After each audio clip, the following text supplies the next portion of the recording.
देखो 2026 के अंदर तुम कोई भी ड्रोन खरीदना चाहते हो अपने पर्सनल प्रोफेशनल किसी भी काम के लिए, तो DJI का मिनी 5 प्रो तुम्हारे लिए सबसे बेस्ट चॉइस हो सकती है। क्यों? सबसे पहली चीज तो ये अपग्रेड है मिनी 4 प्रो का। मिनी 4 प्रो के अंदर हमें रिलेटिवली छोटा सेंसर मिलता है, जिसकी वजह से अगर उसके अंदर हम 2x पे वीडियो रिकॉर्ड करने की कोशिश करते हो तो बिल्कुल खत्म क्वालिटी मिलती है। लेकिन इसके अंदर हमें सेंसर मिलता है Air 3s वाला, जो कि 1,50,000 से ऊपर का ड्रोन आता है DJI का। वही सेम सेंसर हमें इस मिनी ड्रोन के अंदर मिल जाता है। मतलब मिनी के अंदर मैक्स रिकॉर्डिंग तुम कर सकते हो। 1 इंच के सेंसर का काफ़ी ज़्यादा फायदा है। एक तो इसकी डायनेमिक रेंज काफ़ी ज़्यादा है। रिकॉर्ड करने के बाद में तुम अपनी वीडियोस को क्रॉप भी कर सकते हो थोड़ा बहुत। और 2x पे जब तुम वीडियो रिकॉर्ड करते हो तो ऐसा लगता नहीं है कि तुमने डिजिटल जूम किया है, ऐसा लगता है कि ऑप्टिकल जूम करके हमने वीडियोस रिकॉर्ड की है। तो मतलब क्या है कि हमें मिनी ड्रोन के अंदर मैक्स वाले फायदे मिल जाते हैं कि 1 इंच का सेंसर है, वही सेम Air 3s वाला, उसके अंदर बस हमें 3x मिल जाता है, इसके अंदर बस हमें 2x मिल जाता है। इतना सा फर्क है, बाकी कोई ज़्यादा फर्क नहीं है। तो आ जाओ एक एक करके मैं तुम्हें सभी डिटेल्स बता देता हूँ इस DJI मिनी 5 प्रो के बारे में, ताकि तुम्हें आइडिया लग जाए, क्योंकि मैंने इसको 10 घंटे से अभी ऊपर फ्लाई कर दिया है पिछले 2 महीनों के अंदर। तो मेरे पास में सफिशिएंट डाटा है तुम्हें दिखाने के लिए, जिससे कि तुम्हें आइडिया लग जाए कि ये ड्रोन कैसा है, अगर तुम खरीदने जा रहे थे या कभी खरीदने का सोच रहे थे। So let's get started.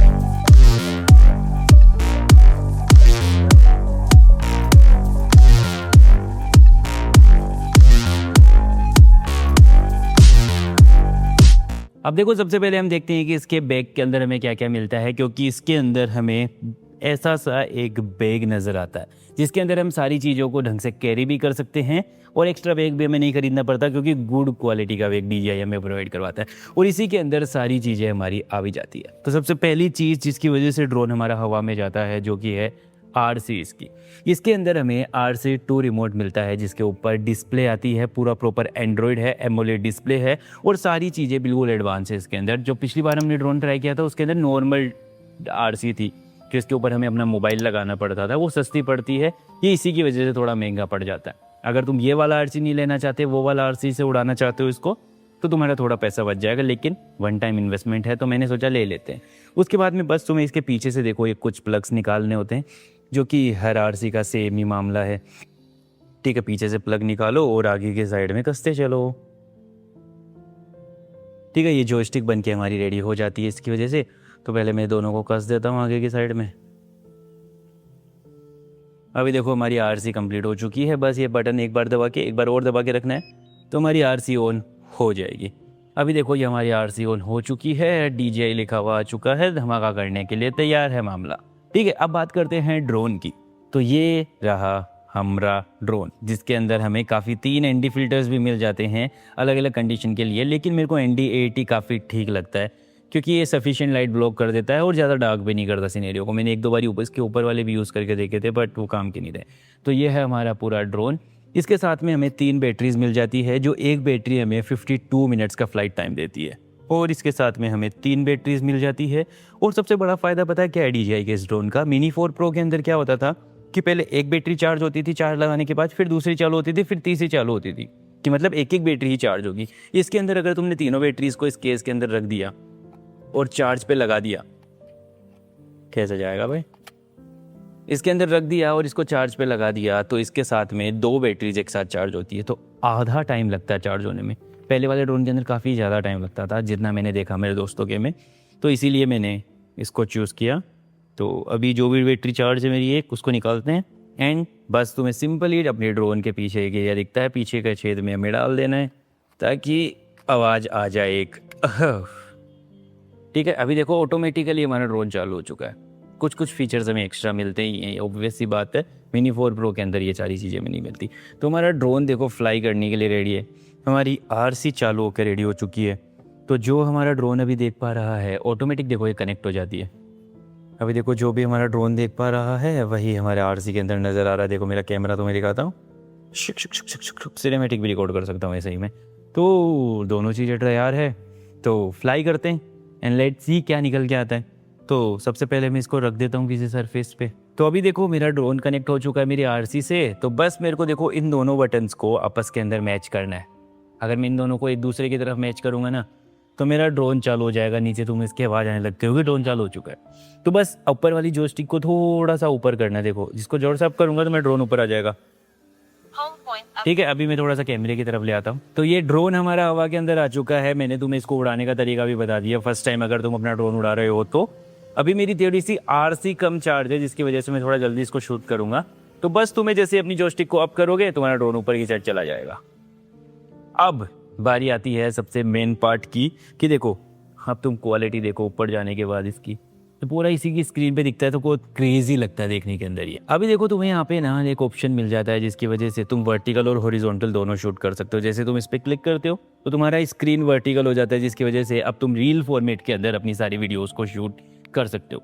सबसे पहली चीज़ तो इसकी स्टेबिलिटी चेक करते हैं कि स्टेबिलिटी कितनी है। ऑब्वियस सी बात है मिनी 5 प्रो है, ठीक है, और आल बाल चीज़ तो है नहीं है कि जो स्टेबिलिटी नहीं आएगी।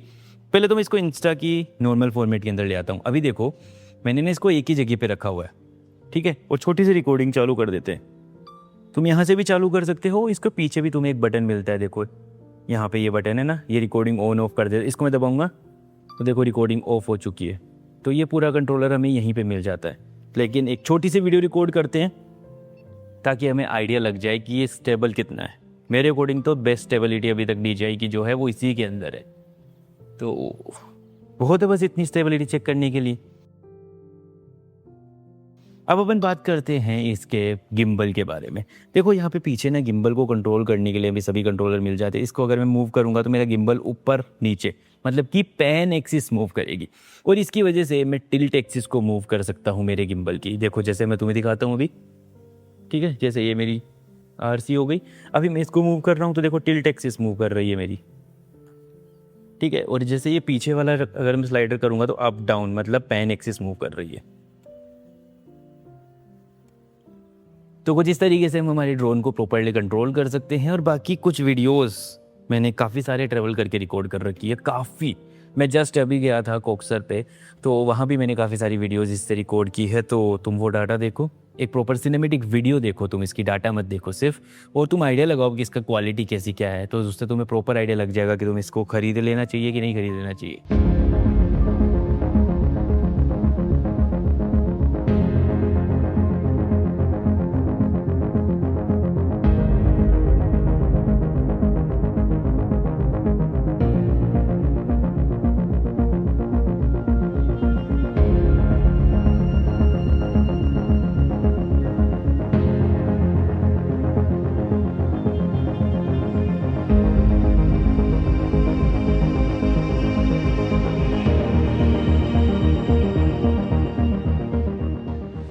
अभी देखो हमारे ड्रोन के अंदर हमें काफ़ी सारे सेंसर्स भी मिलते हैं जिसकी वजह से ये क्रैश होने से बचता है। प्लस इसके अंदर ओमनी डायरेक्शनल सेंसर्स है जिसकी वजह से ये हर तरफ से प्रोटेक्शन में रहता है।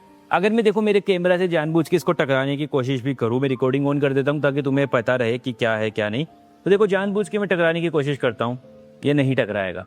मैंने कुछ भी नहीं करा, केवल इसको स्ट्रेट मूवमेंट करवाई थी, ठीक है। अगर मैं देखो खुद से इसको टकराने की कोशिश करता हूँ, अभी देखना मैं सीधी बस स्ट्रेट मूवमेंट इसकी करवाऊंगा कि इसको आगे की साइड लेके आऊँगा, ठीक है। रिकॉर्डिंग ऑन कर देता हूँ, स्ट्रेट आगे की साइड लेके आऊँगा, लेकिन ये आएगा ही नहीं। अब देखो कुछ चीज़ें मैंने इसकी तुम्हें बताई थी कि इसके अंदर हमें वर्टिकल और हॉरिजॉन्टल दोनों शूट करने का ऑप्शन मिल जाता है जिसकी वजह से हम इंस्टाग्राम और यूट्यूब दोनों के लिए परफेक्टली वीडियोस निकाल के ला सकते हैं। हमें क्रॉप करने की ज़रूरत नहीं है। जबकि एयर 3 ईयर्स के अंदर हमें क्रॉपिंग सिस्टम मिलता है, उसके अंदर हमें ट्रू 4 के भी रिकॉर्ड नहीं करने को मिलता है वर्टिकल सेक्शन के अंदर, ठीक है। अभी जैसे मैं इसको हवा में लेके आता हूँ थोड़ा सा, अब देखो इसके अंदर कुछ ऐसे फीचर्स भी मिलते हैं जो हमें अपनी वीडियोस को खुद रिकॉर्ड करने के लिए काफ़ी हेल्पफुल होते हैं। सबसे पहली चीज़ तो देखो, जैसे ही मैं अपनी मेन सब्जेक्ट अभी इसके अंदर में हूँ, ठीक है, जैसे तुम्हें नज़र आ रहा होगा अभी सामने मैं ड्रोन के सामने ही हूँ, तो जैसे ही मैं अपने आप को ड्रैग करूँगा ना तो ये मेरे को सेलेक्ट कर लेगा पूरा पूरा, ठीक है। अब मैं चाहे कहीं पे भी मूव करूँ ये मेरे को नहीं छोड़ेगा। देखो अब मैं ऊपर लेके आ रहा हूँ तो भी मेरे पास आ गया, पीछे लेके जा रहा हूँ तो भी मेरे को सिलेक्शन में रखेगा, आगे पीछे गिम्बल को मूव ये उसी अकॉर्डिंग करता जाएगा। देखो ठीक है, तो मतलब मैं एक सेंट्रल एलिमेंट हो गया इसके लिए, ये मेरे अराउंड ही मूव करेगा। अभी देखो मेरे आगे पीछे नहीं जाएगा, अगर मैं रोटेशन भी दूं तो मेरे अराउंड ही मूव करेगा। तो ये काफ़ी सही चीज़ हो जाती है हमारी वीडियोस को रिकॉर्ड करने के लिए, क्योंकि हमें कोई और शूट नहीं कर पा रहा है तो हम ज़्यादा जॉयस्टिक भी यूज़ नहीं कर सकते, वन हैंडेडली अपने आप को रिकॉर्ड कर सकते हैं। इसकी वजह से काफ़ी क्रेजी वीडियोस निकाल के ला सकते हैं। एंड अभी देखो मैं काफ़ी दूर आ गया इससे, तो भी मेरे को ट्रैक करके रखा हुआ है इसने। अब नंबर 2 के ऊपर मैं तुम्हें इसका क्रेजी फीचर बताता हूँ। देखो जैसे तुम इसके अंदर, अभी जैसे मैं यहाँ पे हूँ, ठीक है, जैसे ही मैंने अपने आप को ड्रैग किया वो तो एक फीचर हो गया था। अब मैं अगर एक्टिव ट्रैक को ऑन कर देता हूँ, ठीक है, अब मैं जैसे जैसे जहाँ जहाँ मूव करता जाऊंगा ना, वहाँ वहाँ ये मेरे को ट्रैक करता जाएगा ऑटोमेटिकली। जैसे मैं स्क्रीन रिकॉर्डिंग इसके अंदर चालू कर देता हूँ ताकि तुम्हें पता रहे मैं यूज़, अब देखो जॉयस्टिक को मैं यूज़ नहीं कर रहा हूँ, लेकिन मेरा ड्रोन देखो मेरे को ट्रैक करता रहेगा बिल्कुल। जहाँ जहाँ मैं जाऊँगा वहाँ वहाँ ये आता जा रहा है। देखो ये प्रॉपर मेरे को ऑटोमेटिक ट्रैक करता हुआ चल रहा है। जैसे ही तो मेरी सगाई हो गई हो इसके साथ में, मेरे पीछे पीछे आता जा रहा है। देखो ऑटोमेटिक आता जा रहा है। देखो तो ये सबसे क्रेजी फीचर मेरे को लगा। जब भी मैं आउटडोर शूट करने जाता हूँ तो मेरे को सबसे बड़ी दिक्कत यही थी कि हर जगह ट्राइपॉड लेके जाना पड़ता था। अब मेरा साथी मेरे साथ में जाता है, एक कैमरामैन मेरे को परमानेंटली मिल गया जो मेरी वीडियोस को रिकॉर्ड कर देता है, जिसकी वजह से मेरे को किसी और की जरूरत ही नहीं पड़ती है। इसके अलावा अगर मान लो तुम्हें ड्रोन उड़ाना नहीं आता ना, तुम्हें सीखना आई थी टेक्निकल चीज़ें कि इन छोटी छोटी जॉयस्टिक को कैसे कैसे मूव करते हैं जिसके कि छोटा सा ड्रोन मूव करता हो, तो तुम्हारे सामने देखो जैसे तुमने किसी को भी ट्रैक किया ना, जैसे मान लो मैं इसको मूव करता हूँ थोड़ा सा, ठीक है। अब जैसे मैंने मान लो खुद को सेलेक्ट किया, ठीक है, उसके बाद देखो मेरे को POI का ऑप्शन मिल रहा है साइड के अंदर, ठीक है। अब नीचे देखो ऑप्शंस खुल गए। अगर मैं इसको यहाँ से यहाँ लेके जाऊँगा, अब मेरा ड्रोन उसी साइड में मूव करने लग जाएगा जैसे ही मैं इसको छोड़ूंगा। अब तुम्हें दिखाने के लिए मैं अपने आईफोन से रिकॉर्ड करता हूँ ताकि तुम्हें ऐसा ना लगे कि साला पागल बना रहा हो। देखो अब देखो जैसे ही मैं इसको छोड़ूंगा मेरा आईफोन से साइड में वो निकलने लग जाएगा। देखो ऑटोमेटिक वो मूव कर रहा है, मैं इससे कुछ भी नहीं कर रहा हूँ। वही सेम मोमेंट दे रहा है जो इसके अंदर हमें दिखाई गई थी। देखो राउंड में जाके round round round round move करने लग गया, जिससे कि परफेक्ट सर्कल वाली वीडियोस में निकाल के ला सकता हूँ। देखो मैं कुछ भी नहीं कर रहा हूँ। देखो तुम्हारे सामने मेरी जॉयस्टिक ये पड़ी और मेरे तरफ ये घूमे जा रहा है, घूमे जा रहा है, घूमे जा रहा है। देखो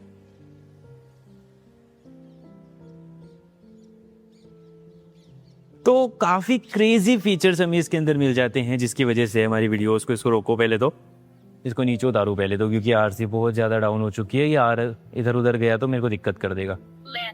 तो ऐसे कई क्रेजी क्रिएटर फ्रेंडली फीचर्स हमें हमारी DJI के Mini 5 Pro के अंदर मिल जाते हैं। इसी की वजह से ये काफ़ी हैंडी हो जाता है यूज़ करना। अगर तुम्हारे साथ में कोई भी नहीं है, अगर तुमको खुद को खुद रिकॉर्ड करना हो, तो तुम्हारे लिए क्या क्रेजी चीज़ तुम्हारे हाथ में है। तो बाकी देखो एक फाइनल सिनेमेटिक वीडियो देखो जो लास्ट मैंने कोक्सर के अंदर रिकॉर्ड की थी, इससे मेरे को वो काफ़ी स्पेशली मेरे को काफ़ी पसंद आई, क्योंकि मैंने पहली बार इतना नीचे ड्रोन उड़ाया था ताकि एक मूवी टाइप में फीलिंग दे सको अपनी वीडियोस को। क्योंकि देखो जब हम हवा में ऊपर ड्रोन उड़ाते हैं ना तो इतना एम्फेसाइज नहीं होता है मोशन, क्योंकि तुम्हें पता होगा फोरग्राउंड इंक्लूड करना ज़रूरी है। तो इसलिए मैंने इसको थोड़ा नीचे रखा था कि फोरग्राउंड और एम्फेसाइज हो, और काफ़ी क्रेजी वीडियो निकल गया है। तो तुम देख के बताना कैसी है। And that's it for today. Follow कर लोगे तो कल फिर से मिल लेंगे।